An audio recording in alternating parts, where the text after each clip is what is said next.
sister. She's married with 3 lovely kids. Look at me, I've had 2 perfect marriages. Miss Stevens, can you help me? It's about the Kisaki deal. Kaz, I'm just borrowing your dress. I promise I won't stain it again. Gary, I know you need your spray, but please, can't we talk about it alone?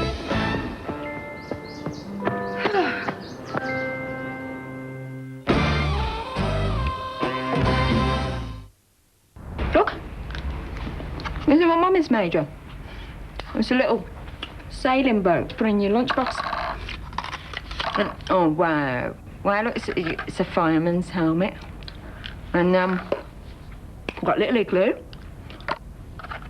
Now, want Mummy to make you a set of funny ears? Hmm? What's it? McVitie's mini Jaffa cakes, deliciously self-centered. My dream is to develop technology that'll change the way that people live. At HP, I'm working on video streaming research that will bring video and audio to people anywhere and on any device. What do you got? Brock, Yes, my sweet. the baby isn't yours. It's Marco's. Marco. We'll get there, just one step at a time.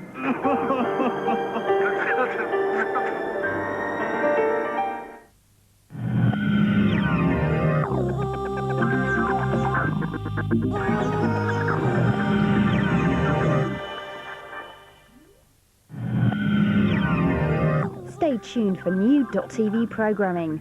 The return of FAQ starts things off after the break, followed by Fall of the .coms at 9:30, bringing you all your e-business info. And at 10, Web Select with loads of cyberspace tips. Be sure not to miss out.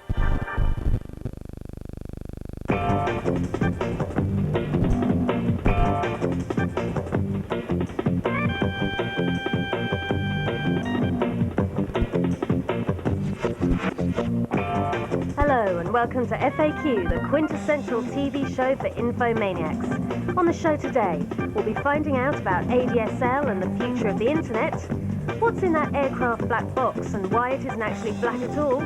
We're on location today at the top of Britain's longest bridge. We'll also be asking, what is digital radio? And just how does DVD work? All this and more on today's FAQ. Now it's time to find out about ADSL, the super fast new way of connecting to the net. Broadband, next-gen internet, what does it all mean and when will it happen? FAQ gives you the answers. What is ADSL?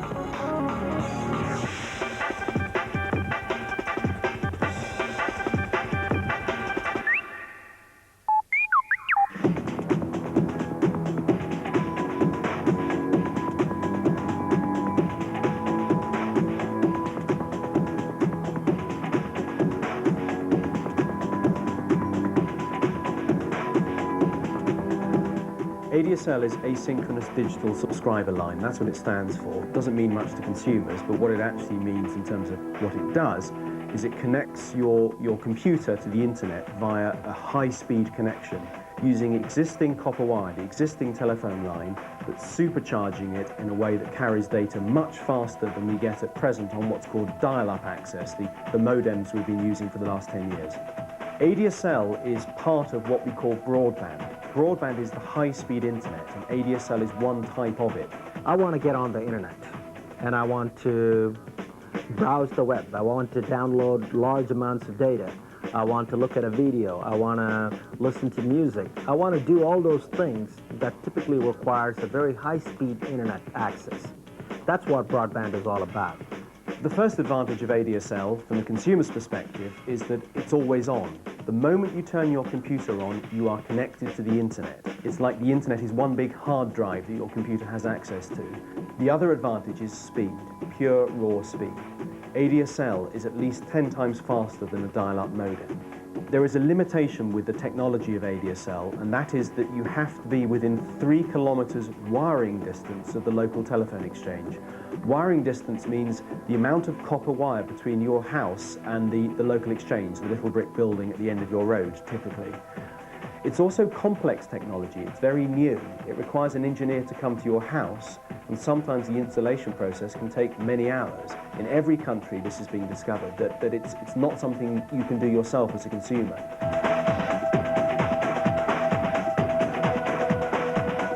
"37 million people will browse the internet today, and they will view roughly 850 million web pages." In terms of what ADSL will do to our lives, quite simply, for many people, it will make the hype of the internet match the reality. I see the future to be very much infra chatter. I think you'll have appliances beginning to talk with one another. It's about a refrigerator that has chips built into it to know that you're running out of milk, so it can call the grocery store through the internet and have certain ordering done so it can be delivered to your house, of course for a fee. It's about a kid playing a game with a little device, but really it's a wireless device that's communicating with a computer sitting at home, and which is again communicated to the internet. So here's a kid playing a game with another kid sitting in Brazil, sitting on a couch, who is playing the same game with another kid sitting in China.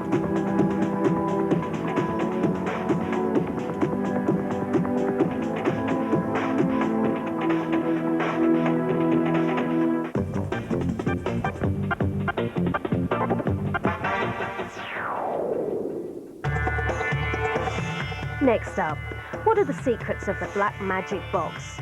You'll probably never be in an air crash, but wouldn't you like to know exactly how investigators find out what went wrong? What's in an aircraft black box?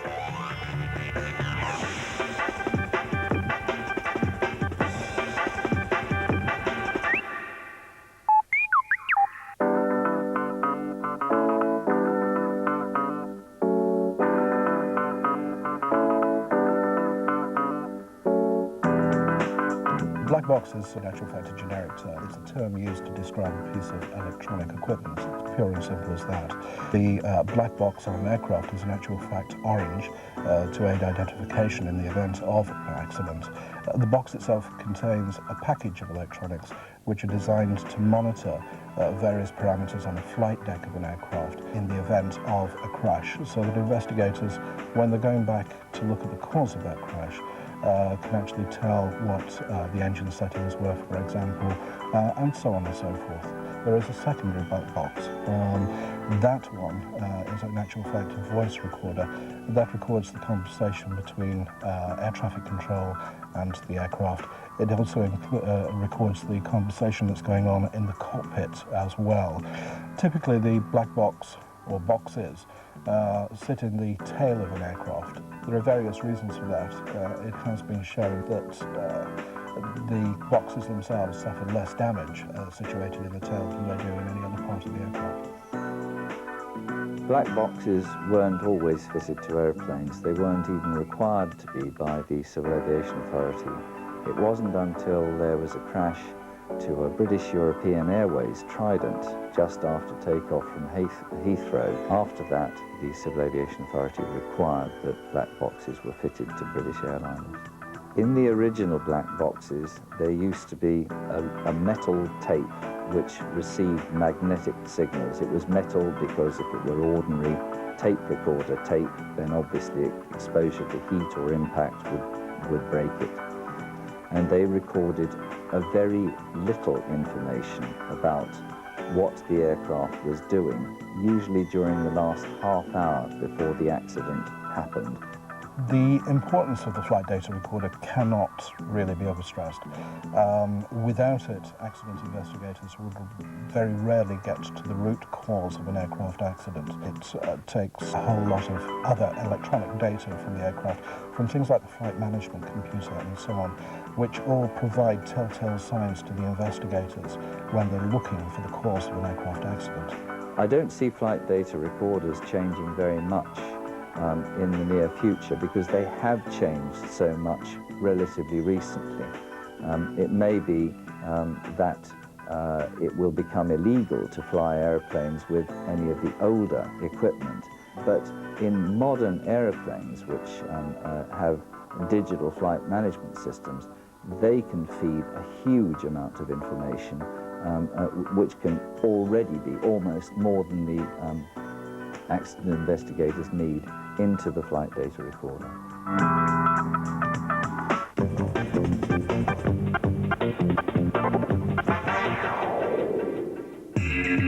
Now we take a trip up one of the great architectural sites of Britain and an engineering marvel. This is Toronto International Airport information Delta. Toronto weather 6,000 scattered, 14,000 scattered, visibility 25 miles.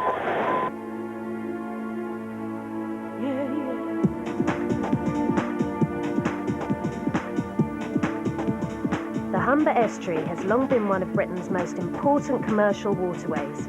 Unfortunately, while stimulating trade and industry, its very size made crossing from Lincolnshire to Yorkshire impossible except by ferry. For over 100 years, plans have been drafted to span the estuary, and these finally came to fruition in 1972 when construction of the Humber Bridge began. At almost 1.5 kilometres long, the Humber Bridge was for 17 years the longest suspension bridge in the world, costing £98 million and taking 9 years to complete. At the moment, we're at the top of the northern tower of the bridge, and across behind me there is rural Lincolnshire. The bridge had been a dream in this area for more than 100 years. Really, it only became technically possible once you could do it in a single big jump, as we have with this suspension bridge. The simplest way of describing how a suspension bridge works is if you imagine these huge cables that you can see behind me as a clothesline across the river. This tower is the clothes prop holding the line up out of the water, and the bridge is the washing hanging on the line. So you've actually got to put the washing line in place before you can hang the washing. So the sequence of events is you construct the towers, the big anchorage blocks at each end to give you something to fix your washing line to, and then the cable itself is put in place a bit at a time, and it's actually not solid. It's made up of 15,000 individual wires. On this bridge, those wires were taken across the river 2 at a time on a sort of aerial tramway, rather like a ski lift, with a wheel on it, which you could hook the wires round, and the wheel was dragged across, bringing the wires behind it. These cables, if stretched end to end, could be wrapped twice around the world. Having got the main cables into place, you're then able to lift the washing, as I'm calling it, which is the bridge deck, pre-constructed as hollow boxes, which were built on dry land just down the river there, and moved one at a time on pontoons with tugboats into position and lifted. Once they're in position and on their hanger ropes, they were then welded together to make the roadway. We're inside the roadway, inside the hollow steel roadway, which is carrying the traffic. And up above our heads, you can hear the lorries going past. Good news for me, because they're paying £16 and 10p each of them, so it represents a big income. This amazing bridge actually adapts to the environment. Its aerodynamic design bends and twists with the wind instead of fighting it like conventional structures. A lot of us thought, oh, it'll be a white elephant, it'll never happen, we get too many high winds. But it did happen, we've got it, and I'm glad we've got it. Traffic has grown substantially since we opened in 1981. We're now carrying 6 million vehicles a year. That compares with 90,000 a year that the ferry used to carry, so it's made a big difference to the area. By next year, we shall have carried 100 million vehicles, and it'll be our 21st birthday, so we've got cause for celebration. Coming up in part 2 of FAQ, we'll be listening out for the future of radio and getting the lowdown on DVD. Join us after this break.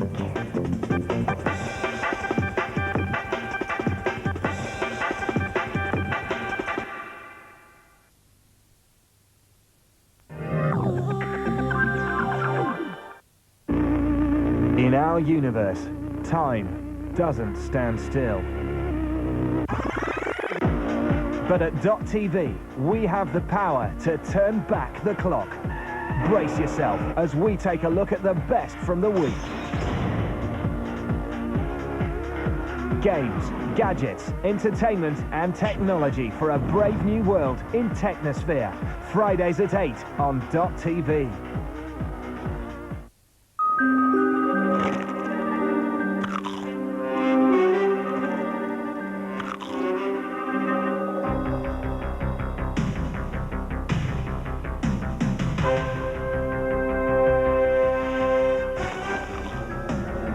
Squares? New Walker's Squares.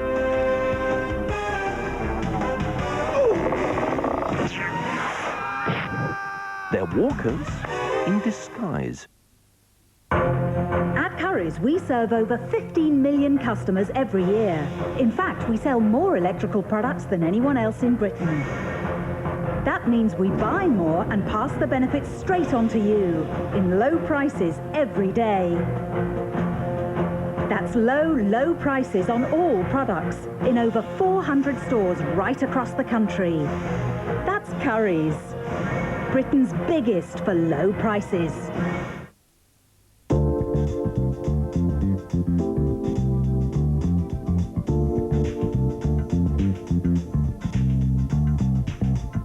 Got to make the right choice.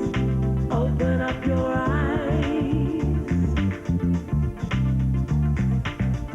Look the way you want. Open up your eyes. Choose your style at Specsavers Opticians. Open up your eyes.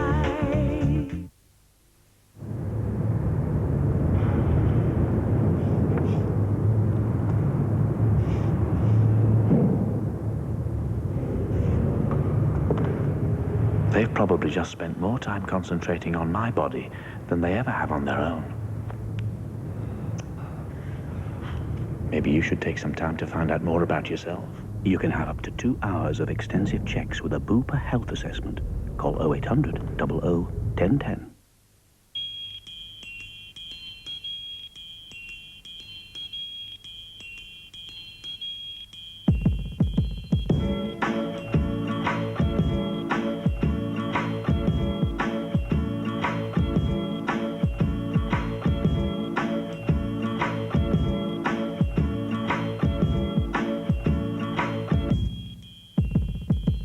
Don't search, just yell.com.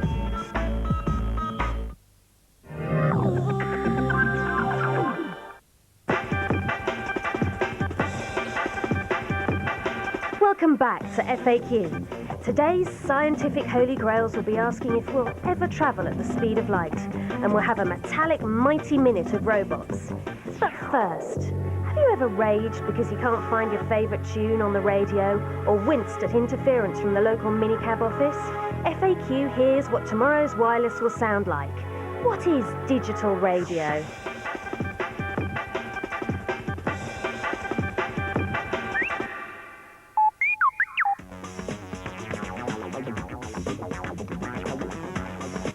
In terms of media, radio is sort of the secret success story. The average percentage of the population that are tuning into the wireless this week is 90%. 9 out of 10 people are listening. And the average person is listening for 20 hours each week.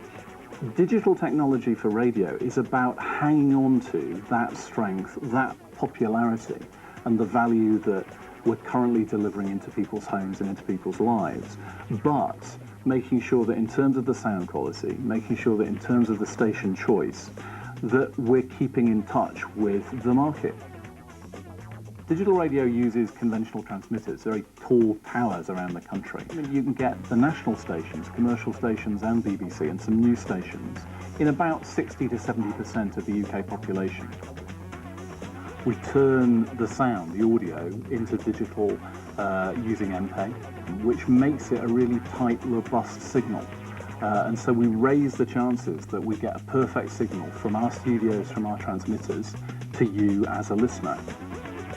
The nice thing about digital radio is it's extremely easy to use. You just select it and the radio station is there. It's that simple. One of the things we see in the future of digital radio is, in fact, it will be joined up with a number of other products rather than just having radios in its own right. But this is where we see it going. We also see it being involved, integrated into something like a mobile phone, where it's a logical extension that if you're going to be carrying one piece of electronics, most likely it's going to be something like a phone or a player.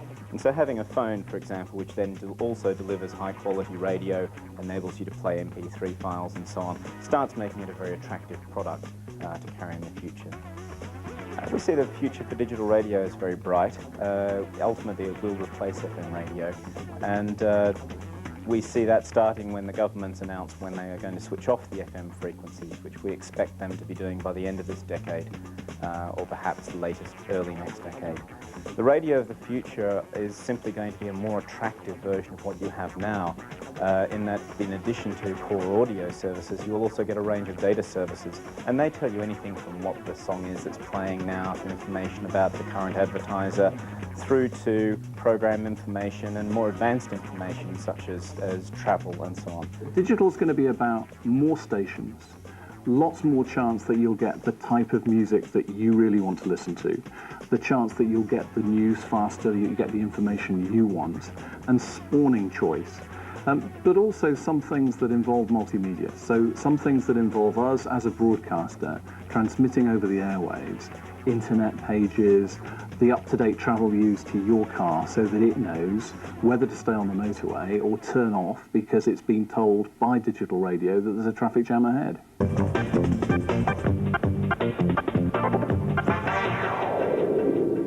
Now it's time for a high dose of intergalactic quick-fire facts.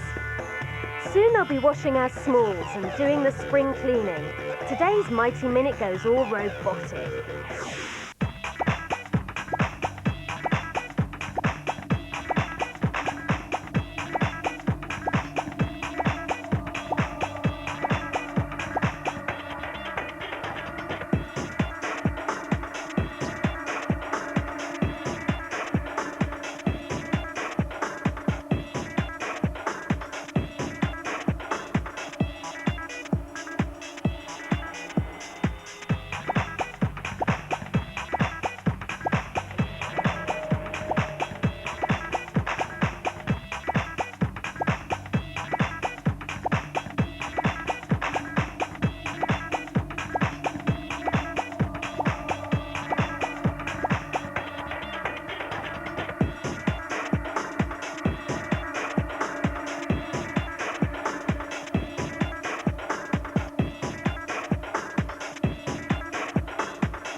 Now we look into the home entertainment world.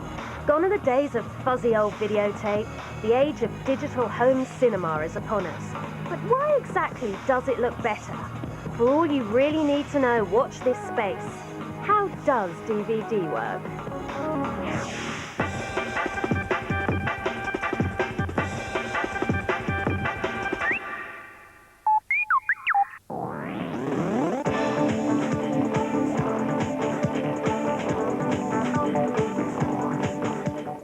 DVD as a medium can be used for lots of different uses. What most people know it for today is for movies, but that's just a small part of what DVD can do. As well as having movies, there are TV programs, there's kids titles, there's different types of interactivity on there. In the early 1990s, a group of hardware manufacturers got together and wanted a standard that would work across all platforms and all content. So the likes of Panasonic and Sony and Toshiba got together and came up with this standard called DVD. Originally it was digital video disc, but then they had a look at the standard and saw lots of other possible uses for it, so it became digital versatile disc. DVD is great because of the amount of information you can get onto a disc. You can get increased sound and picture quality over VHS. I mean, it's streets ahead of a VHS tape. The sound you can get in 5.1 Dolby Digital Surround, which means you have 6 speakers, you know, if you've got the right kit to be able to hook it to an amp. The picture quality is superb because it's digital, whereas VHS isn't. And also you can get bags of extra material on there. The director and the actors often record a commentary track, which means that you can have them almost in the room with you talking about the film, so there's that soundtrack plays over the film. You can get making of documentaries, music videos, deleted scenes, alternative endings. Some discs have games on them, for example, and that's maybe what we're going to see in the future, a convergence where you can, you know, maybe get the game of the film on the disc as well. The convergence of DVD with internet and those kind of applications is accelerating. And by the end of this year, you should see a DVD player which does DVD audio, it does DVD video, but it's also got a web browser in there. Recording DVD at home is coming very soon. There are different ways of doing it. There's people who want to do home movies. I believe there's a new version of the iMac coming out this year, which has a DVD recorder built into it. So you can capture your home movie, edit it on your iMac, and then burn it to a DVD disc. The industry is expecting that two other major uses of DVD will follow. One is under the name of DVD-ROM, which will allow much more sophisticated games to be developed and made available to the public. And of course there are things like multimedia encyclopedias. What DVD offers is this one media. It's a very cost-effective media compared with what we've had in the past for all of these different contents, and it will take us well into the future before perhaps something else comes along to replace it. The future for DVD is really exciting. There's loads and loads of movies coming out on DVD video, there's DVD audio coming along, there's other DVD formats that are coming up, high definition DVD, which is all in the future. But now, today, you can buy a DVD, go home, and you can watch the best quality of movie you've ever been able to in your home.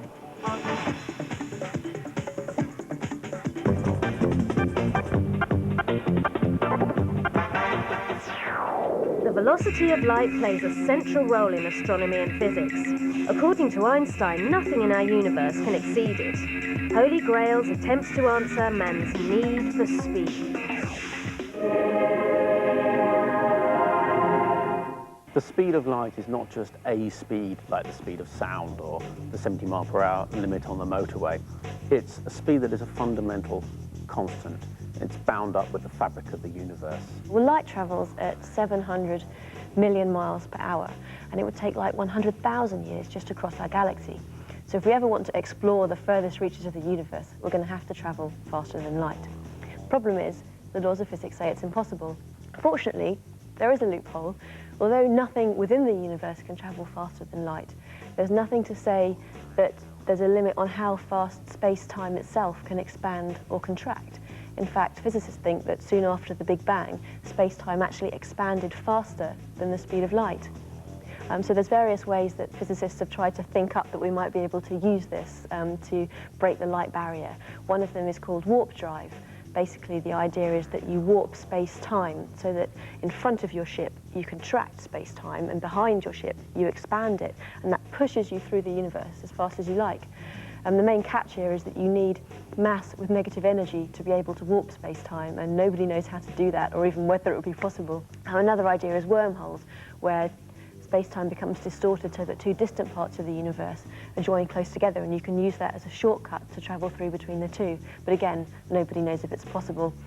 The main catch, though, is that if you travel faster than the speed of light, you end up going back in time. Things are going so fast that the effects of things are happening before the events that caused them, and that really is against the laws of physics. Well, that's all we have for today. Join us for more FAQ next time.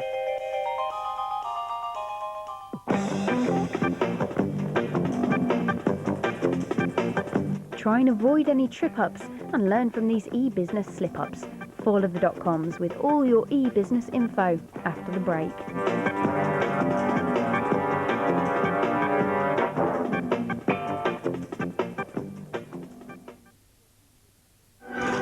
When it comes to DIY, putting up shelves just isn't enough for some people. These are the Techsperts. Take things apart and try to put it back together again. Taking technology to the limit, from low-cost cars to high-powered planes. Most of these things sort of go back to when you're a kid, and I used to build model aeroplanes. It's DIY at its most extreme. I think that fits. Meet the Techsperts, Thursday at 10:30 on .tv. See how people appreciate open space.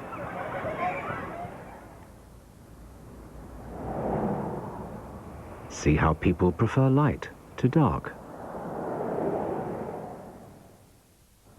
Yeah, no, that way. See how people value the beauty around them. Smashing. Dad? Yes? Do you want to go the other side of Mum? See how people like a neighbourly environment, but still enjoy privacy. Before we lay a brick, these are the needs we accommodate. You all right, sir?